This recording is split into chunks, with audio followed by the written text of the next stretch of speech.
Welcome back to the Deep Dive. Today we're doing something a little unusual. We're taking on a single, compact passage, just 18 verses.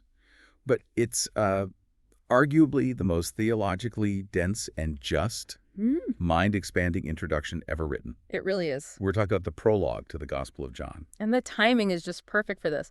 We're looking at the text for Wednesday, December 31st. So we're right at the end of the Christmas octave, celebrating the birth of Jesus. Right. But the church, in its wisdom, it shifts our focus so dramatically from how he arrived, the whole manger scene, to who he is. That context is everything, isn't it? Our mission today is to unpack this theological explosion. We want to understand why John 1.1:18 doesn't just talk about the historical Jesus. No. It connects that tiny village of Bethlehem, the actual man, to the very moment of creation. It's like a masterclass on the eternal identity of Christ. It really is the foundational DNA of the faith laid out in a single sweep. I mean, John doesn't waste a second. He doesn't ease you into it. Not at all. He moves instantly from the first words of Genesis in the beginning, straight to the astonishing claim of the Incarnation.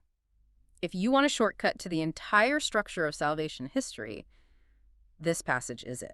Okay, let's dig in then. Starting right at the top, verses 1 through 5, that cosmic opening, it just hits you. In the beginning was the Word, and the Word was with God, and the Word was God. You just can't breeze past that term, the Word, or logos. It's such a philosophical powerhouse. I think we have to give it its proper weight. Oh, absolutely. When John uses logos, he's speaking to two different worlds at once. It's brilliant. How so? Well, for his Jewish audience, the Word often meant God's creative command, right? The divine utterance that brought everything into being. Let there be light. Exactly. But for the Hellenistic, the Greek-speaking world, logos was, it was reason, logic, the underlying order that governs the whole cosmos. So John is saying that the eternal abstract principle of cosmic order, it's not a force, it's a person. That's the intellectual punch right there. Exactly. And the text then immediately establishes the pre-existent eternal nature of Jesus. He wasn't created at Bethlehem. She just was. He was, eternally. And notice the precision of the grammar, setting up the Trinity. The Word was with God. That establishes a distinct personhood, a relationship. Right, two distinct persons. Yeah, the Word was God. That establishes their shared divinity. So he is distinct from the Father, but he is also fundamentally, essentially divine. This is the first claim you have to grasp.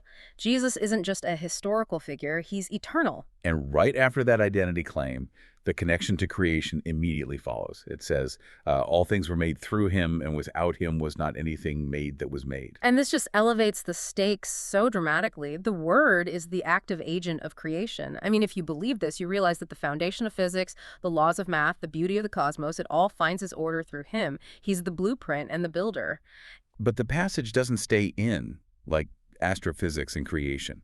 It moves really quickly to human illumination. In him was life, and the life was the light of men.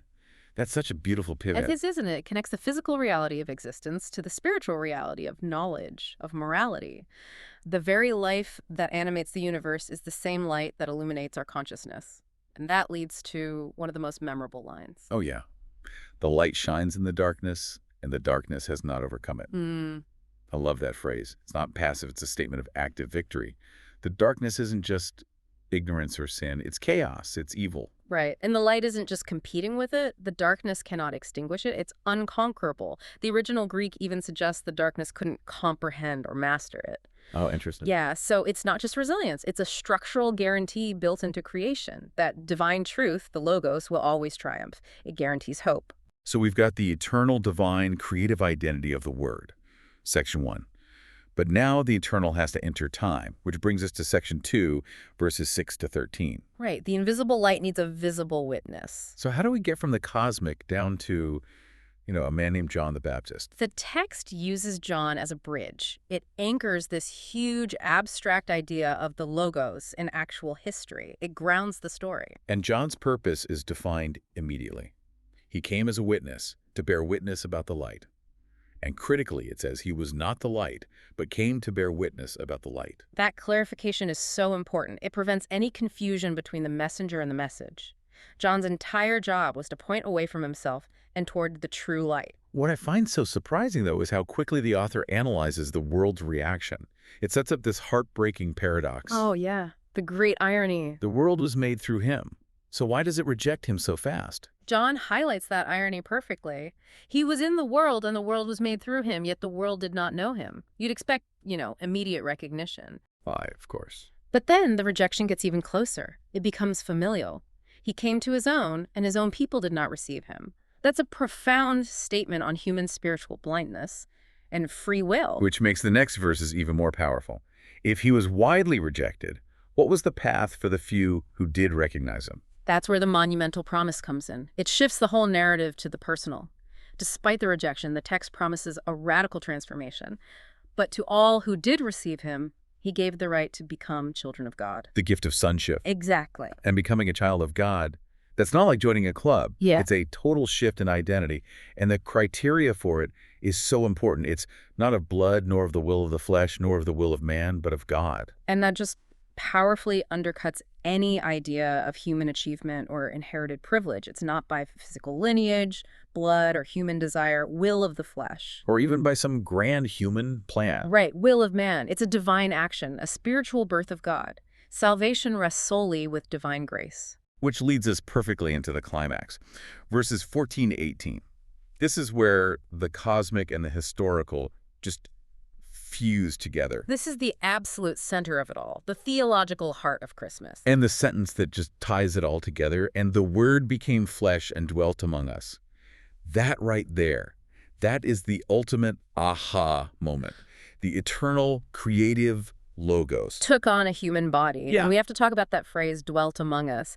The Greek word is eskenesin. It literally means pitched his tent or tabernacled. Ah, like the tabernacle in the Old Testament. Precisely. But think of the contrast. God's presence used to be in a physical tent, separated from the people by curtains and rituals. It was terrifying and temporary. Concealed. Now, God's presence resides in a human body. Jesus. It's intimate. It's accessible. He didn't just visit. He tabernacled with us. It's a total change in the relationship. And the source confirms that, saying, "We have seen his glory, glory as of the only begotten from the Father, full of grace and truth."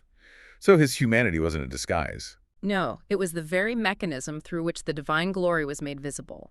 The visible humanity let us see the invisible God. And then John the Baptist shows up again. He does, reinforcing that truth. He who comes after me ranks before me, because he was before me. It's the historical confirmation of the eternal word. Okay, so here's where the practical application really starts to shine, especially with the comparison of the covenants. Verse 16, "For from his fullness we have all received grace upon grace."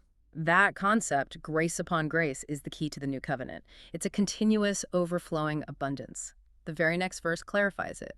For the law was given through Moses. Grace and truth came through Jesus Christ. Let's break that down for our listener. Moses gave the law, which was good. It provided structure, but it felt transactional, right? Exactly. The law operated on rigor, on conditions. It set a standard that humans could never perfectly meet. You fail. You seek atonement. But what we get through the Word made flesh is different. It's grace, stacked upon grace. It's not just a measure of grace. It's an abundance that completes the law. Think of it like a gift economy versus a debt economy. I like that. The law tracks the debt. And Christ offers the limitless, overflowing gift. That is a very tangible way to see that shift. So this whole dense passage, it culminates in one definitive statement about revelation. It does. And the conclusion is breathtakingly clear. It ends by saying, "No one has ever seen God. The only begotten God who is at the Father's side, he has made him known."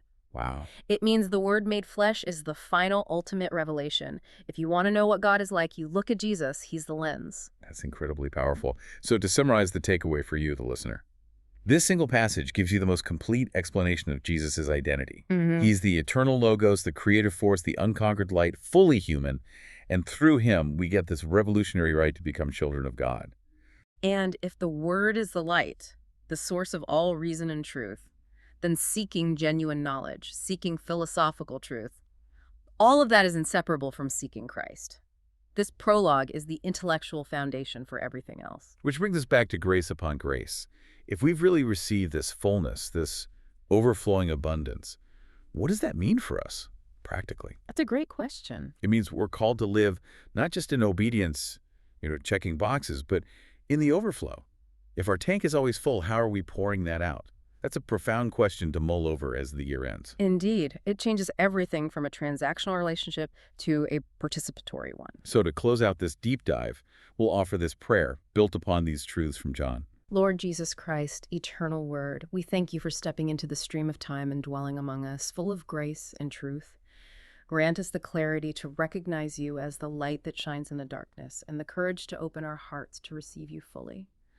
By your divine grace, help us to live worthy of the great gift of sonship, showing forth the abundant grace upon grace we have received, born not of flesh, but of you. Amen. We hope this analysis has equipped you with a deeper appreciation for this foundational text. Join us tomorrow as we continue the deep dive.